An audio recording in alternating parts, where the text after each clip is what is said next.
ಬನ್ನಿ ಸ್ನೇಹಿತರೆ, ನಮ್ಮ ನಮಸ್ತೆ ಹಿಂದೂಸ್ತಾನ್ ಹಿಂದಿನ ಎಪಿಸೋಡ್ಗೆ ಎಲ್ಲರಿಗೂ ಸ್ವಾಗತ ಸುಸ್ವಾಗತ. ನೋಡಿ, ಏನಾಗುತ್ತೆ ಅಂದರೆ, ನಾವು ಪ್ರಜಾಪ್ರಭುತ್ವವನ್ನು ಒಪ್ಕೊಂಡಿರ್ತಕ್ಕಂಥ ದೇಶ, ಪ್ರಜಾಪ್ರಭುತ್ವವನ್ನು ಒಪ್ಕೊಂಡಿರ್ತೀವಿ ಅಂತಂದರೆ ಪ್ರತಿಯೊಬ್ಬರಿಗೂ ವಾಕ್ ಸ್ವಾತಂತ್ರ್ಯ ಇದೆ, ಪ್ರತಿಯೊಬ್ಬರಿಗೂ ಫ್ರೀಡಮ್ ಆಫ್ ಎಕ್ಸ್ಪ್ರೆಷನ್ ಇದೆ, ಫ್ರೀಡಮ್ ಆಫ್ ಸ್ಪೀಚ್ ಇದೆ. ಆ ದೃಷ್ಟಿಯಿಂದ ನಮ್ಮ ಎಪಿಸೋಡ್ಗಳು ಬಹಳ ಜನಪ್ರಿಯವಾಗ್ತಿದೆ, ಬಹಳ ಒಳ್ಳೊಳ್ಳೆ ಕಾಮೆಂಟ್ಸ್ಗಳು ಬರ್ತಾಯಿದೆ. ಇದರಲ್ಲಿ ಏನಾಗುತ್ತೆ, ರಾಜಕೀಯ ನಮ್ಮ ಡರ್ಟಿ ಪಾಲಿಟಿಕ್ಸ್ ಅಂತ ಹೇಳ್ತೀವಿ. ಡರ್ಟಿ ಪಾಲಿಟಿಕ್ಸ್ ಅಂದರೆ ವಿನ್ಸ್ಟನ್ ಚರ್ಚಿಲ್ಲು ಎರಡನೇ ಮಹಾಯುದ್ಧದಲ್ಲಿ ಬ್ರಿಟನ್ನಿನ ಪ್ರಧಾನಮಂತ್ರಿ ಆಗಿರ್ತಾರೆ. ಆ ಎರಡನೇ ಮಹಾಯುದ್ಧ ಕ್ಲೋಸ್ ಆಗೋದು 1945ನೇ ಇಸ್ವಿನಲ್ಲಿ. ನಮ್ಮ ದೇಶಕ್ಕೆ ಸ್ವಾತಂತ್ರ್ಯ ಬಂದಿದ್ದು 1947ರಲ್ಲಿ. ಈ 1930ರಿಂದ 47 ಸ್ವಾತಂತ್ರ್ಯ ಕೊಡ್ತಕ್ಕಂಥ ಪ್ರಕ್ರಿಯೆ ನಡೀತು.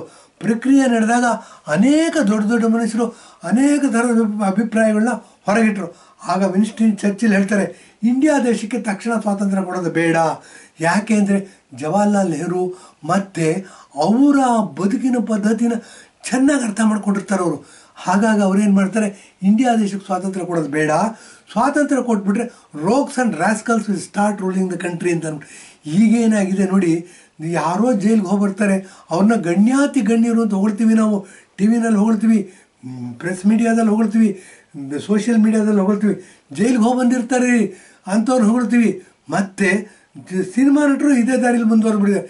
ಯಾರು 4 ಸರಿ ಜೈಲಿಗೆ ಹೋಗಿ ಬಂದರೆ ತುಂಬ ದೊಡ್ಡ ಮನುಷ್ಯ ಅವನು, ಏನು ಜೈಲಿಗೆ ಹೋಗಿ ಬಂದಿಲ್ಲ ಅಂತಂದರೆ ಮೂಲೆ ಕೂತ್ಕೊಂಡ್ರೆ ಬಡಪಾಯಿ ಅವನು, ಏನು ಕೆಲಸಕ್ಕೆ ಬರೆದವನು ಅಂತ ತೀರ್ಮಾನ ಆಗ್ಬಿಟ್ಟಿದೆ.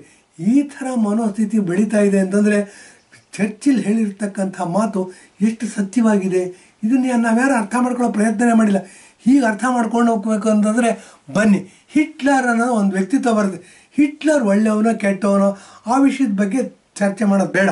ಅದ್ರ ಬಗ್ಗೆ ಮುಂದೆ ಬೇಕಾದಷ್ಟು ಎಪಿಸೋಡ್ಗಳು ಇರುತ್ತೆ, ಅದ್ರ ಬಗ್ಗೆ ಚರ್ಚೆ ಮಾಡ್ತೀವಿ, ಅದ್ರ ಬಗ್ಗೆ ವಿಮರ್ಶೆಗೂ ನಿಮಗೆ ಬಿಡ್ತೀವಿ. ಏನು ಅಂದರೆ ಹಿಟ್ಲರ್ ಒಳ್ಳೆಯವನೋ ಕೆಟ್ಟವನೋ ಅಂತಂದಾಗ ನರೇಂದ್ರ ಮೋದಿ ಹಿಟ್ಲರ್ ಅಂತ ಹೇಳ್ತೀವಿ. ಯಾರಿಂದ ಕೇಳ್ತೀವಿ ಇದನ್ನು? ಕಾಂಗ್ರೆಸ್ನವರಿಂದ ಕೇಳ್ತೀವಿ. ಸಿದ್ದರಾಮಯ್ಯ, ಡಿ ಕೆ ಶಿವಕುಮಾರು, ರಾಹುಲ್ ಗಾಂಧಿ ಇವರಿಂದ ಜಾಸ್ತಿ ಕೇಳ್ತೀವಿ. ಹಿಟ್ಲರ್ ಸಂಸ್ಕೃತಿ ಬೆಳೆಸ್ತಾ ಇದ್ದಾರೆ ಇವರು, ಹಿಟ್ಲರ್ ಅಂತ.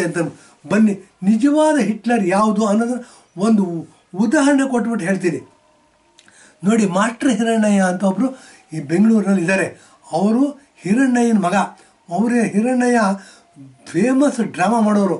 ಏನು ಅಂದರೆ ಕರ್ನಾಟಕ ಸರ್ಕಾರದಲ್ಲಿರ್ತಕ್ಕಂಥ ರಾಜಕೀಯ ವ್ಯವಸ್ಥೆ ತುಂಬ ಜಾಡಿಸೋರು. ನಿಜಲಿಂಗಪ್ಪನ ಕಾಲದಲ್ಲಿ ಭಾಳ ಜಾಗದಲ್ಲಿ ಮೇಲಕ್ಕೆ ಹೋಗಿದ್ದವರು. ಅಂಥವ್ರು ಏನು ಮಾಡಿದ್ರು, ಬಹಳವಾಗಿ ತೀಕ್ಷ್ಣವಾಗಿ ಪ್ರತಿಕ್ರಿಯೆ ಕೊಡೋರು. ಅವ್ರ ಮಗನೂ ಅದೇ DNA ಇರ್ತಕ್ಕಂಥದ್ದು. ಅವರು ಹಾಗೆ ಮುಂದೆ ಮಾಸ್ಟರ್ ಹಿರಣ್ಣಯ್ಯ ಅಂತ ಅಂದ್ಬಿಟ್ಟು ಎಮರ್ಜೆನ್ಸಿನಲ್ಲಿ ಭಾಳ ತೀವ್ರವಾದ ಭಾಷಣಗಳು ಮಾಡ್ತಿದ್ರು. ಅದರಲ್ಲಿ ನಾವು KGF ಇದ್ವಿ. ಸ್ಕೇಟಿಂಗ್ ರಿಂಕ್ ಅಂದ್ಬಿಟ್ಟು ಒಂದು ಪ್ರದೇಶ. ಆ ಸ್ಕೇಟಿಂಗ್ ರಿಂಕು ಬ್ರಿಟಿಷರ ಕಾಲದಲ್ಲಿ ಏನಾಗೋದು ಕ್ಲಬ್ ಆಗಿತ್ತದು. ಅಲ್ಲಿ ಭಾಷಣ ಕೇಳಿದ್ವಿ, ಭಾಳ ಫಿಯರ್ಸಾಗಿ ಭಾಷಣ ಮಾಡಿದ್ರು, ಭಾಳ ತೀವ್ರವಾಗಿ ನಡೀತು. ಆ ಭಾಷಣ ಆಗಿ 2-3 ದಿವಸಕ್ಕೆ ಎಮರ್ಜೆನ್ಸಿ ಟ್ಯೂಟಾಗಿ ಹೋಗ್ಬಿಡ್ತು. ಇಲ್ಲಾಂದರೆ ಅದನ್ನು ಹಿಡಿದು ನೇಣು ಹಾಕ್ತಿದ್ರೇನೋ ಅದು ಗೊತ್ತಿಲ್ಲ. ಏನು ಪುಣ್ಯ, ಭಾರತ ದೇಶದ ಪುಣ್ಯ, ಹಿಂದೂಗಳ ಪುಣ್ಯ, freedom of speech, freedom of expression ಇವೆಲ್ಲ ಇದ್ದಿದ್ದರಿಂದ ಏನಾಯಿತು, ಬದುಕೋದು. ಅಂಥವರು ರಾಜಕೀಯ ವ್ಯವಸ್ಥೆಯನ್ನು ಟೀಕೆ ಮಾಡೋರು. ಟೀಕೆ ಮಾಡ್ತಾ ಮಾಡ್ತಾ ಮಾಡ್ತಾ ತುಂಬ ತೀವ್ರವಾಗಿ ಟೀಕೆ ಮಾಡೋರು. ಈ ರಾಜಕಾರಣಿಗಳಿಗೆ ಏನು ಅಂತಂದರೆ ಎಲ್ಲವನ್ನು ಜೀರ್ಣಿಸ್ಕೊಳ್ತಕ್ಕಂಥ ಶಕ್ತಿ ಬೇಕು. ಬರೀ ಹೊಗಳದವ್ರು ಮಾತ್ರ ಹಿಂಬಾಲಕರನ್ನಾಗಿ ಇಟ್ಕೊಂಡು ತೆಗೆದವ್ರನ್ನೆಲ್ಲ ಶತ್ರುಗಳು ಅನ್ನೋ ಥರ ನೋಡೋಕೆ ಶುರು ಮಾಡೋದು. ಈ ನೋಡತಕ್ಕಂಥ ಪ್ರವೃತ್ತಿ ಎಲ್ಲಿವರೆಗೂ ಮುಂದುವರಿತು ಅಂತಂದರೆ, ಒಂದು ಸಾರಿ ಮಾಸ್ಟರ್ ಹಿರಣ್ಣಯ್ಯನವರು ಮೈಸೂರಿಗೆ ಬರ್ತಾರೆ. ಮೈಸೂರಿಗೆ ಬಂದರೆ ಸಾಮಾನ್ಯವಾಗಿ ಅವ್ರ ತಂದೆನೋ ಸರ್ಕಾರಗಳನ್ನ ಬೈತಿದ್ರು, ಇವರು ಬೈಯಕ್ತಿದ್ರು ನಾಟಕಗಳಲ್ಲಿ. ಅದೇನೇನೋ ನಾಟಕಗಳಿತ್ತು, ಸುಮಾರಿತ್ತು ನಾಟಕಗಳು, ಭಾಳ ಫೇಮಸ್ ಆಗಿತ್ತು ಕರ್ನಾಟಕದಲ್ಲಿ, ಬೈತಿರ್ತಾರೆ. ಇವರು ಎಕ್ಸಿಬಿಷನಲ್ಲಿ ನಾಟಕಗಳು ಕೊಡ್ತಾ ಇರ್ತಾರೆ. ಎಕ್ಸಿಬಿಷನ್ ನಾಟಕ ಮಾಡ್ಕೊಂಡು ಹೊರಟೋಗ್ತಾರೆ. ಹೋಗ್ತಿರ್ಬೇಕಾದ್ರೆ ಏನಾಗುತ್ತೆ, ನಮ್ಮ ಜನಪ್ರಿಯ ಮುಖ್ಯಮಂತ್ರಿಯವರ ಹಿಂಬಾಲಕರು ಇವನು ಹೋಗಕ್ಕೆ ಬಿಡೋದಿಲ್ಲ ರೀ. ಕಾರ್ನ ಅಟ್ಯಾಕ್ ಮಾಡ್ತಾರೆ, ಕಲ್ಲುಗಳಲ್ಲಿ ಹೊಡಿತಾರೆ. ಇವರು ಬದುಕೋದೇ ಕಷ್ಟ ಆಗ್ಬಿಡುತ್ತೆ. ಬದುಕೋದೇ ಕಷ್ಟ ಆದಾಗ ಇವ್ರು ಏನು ಮಾಡ್ತಾರೆ, ವಾಪಸ್ಸು ಸಿಗಾಕೊಂಡಿರ್ತಾರೆ ಗುಂಪಲ್ಲಿ. ಆವಾಗ ಏನಾಗುತ್ತೆ, ಪೊಲೀಸರಿಂದ ಮುಖ್ಯಮಂತ್ರಿಗಳಿಗೆ ಸೂಚನೆ ಹೋಗುತ್ತೆ. ಆವಾಗ ಇವರು ವಾಪಸ್ನವರ ಮೈಸೂರು ಕರ್ಕೊಂಬರ್ತಾರೆ. ಪೊಲೀಸ್ ಎಸ್ಕಾರ್ಟಲ್ಲಿ ಕರ್ಕೊಂಬಂದು ಬೆಂಗಳೂರಿನ ಮನೆಯವರೆಗೂ ಇವ್ರನ್ನ ಕಳಿಸ್ತಾರೆ. ಸೇಫ್ಟಿಯಾಗಿ ಕಳಿಸ್ತಾರೆ. ಏನೋ ಅಷ್ಟರ ಮಟ್ಟಿಗೆ ಮಾನವೀಯತೆ ಇದೆ ಅಂತ ಹೇಳ್ಬೋದು. ಅದಕ್ಕೂ ನಮ್ಮದೊಂದು ದೊಡ್ಡ ನಮಸ್ಕಾರ.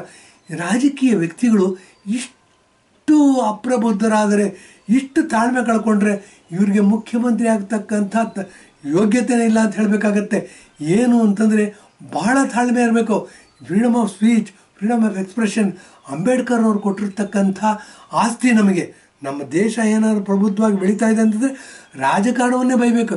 ಯಾಕೆ ಅಂದರೆ ನಾವೇನಾದರೂ ಉತ್ತಮವಾದ ಬದುಕನ್ನು ಕಂಡ್ಕೋಬೇಕು ಅಂದರೆ ಶಾರ್ಟ್ಕಟ್ ನಮ್ಮ ಕಣ್ಣು ಕಾಣಿಸೋದು, ನಾವು ಪ್ರತಿನಿತ್ಯ ಬದುಕ್ತಾ ಇರೋದು ರಾಜಕಾರಣ ಮಾತ್ರ.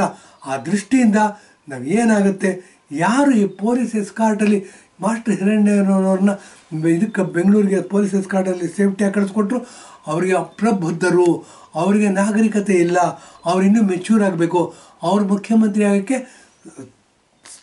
ಸೂಕ್ತ ವ್ಯಕ್ತಿನ ಅಲ್ವಾ ಅನ್ನೋದು ನಿಮ್ಮ ನಿರ್ಧಾರಕ್ಕೆ ಬಿಟ್ಬಿಟ್ಟು ಇಂದಿನ ಎಪಿಸೋಡ್ ಮುಗಿಸ್ತಾ ಇದ್ದೀನಿ. ಧನ್ಯವಾದ, ನಮಸ್ಕಾರ.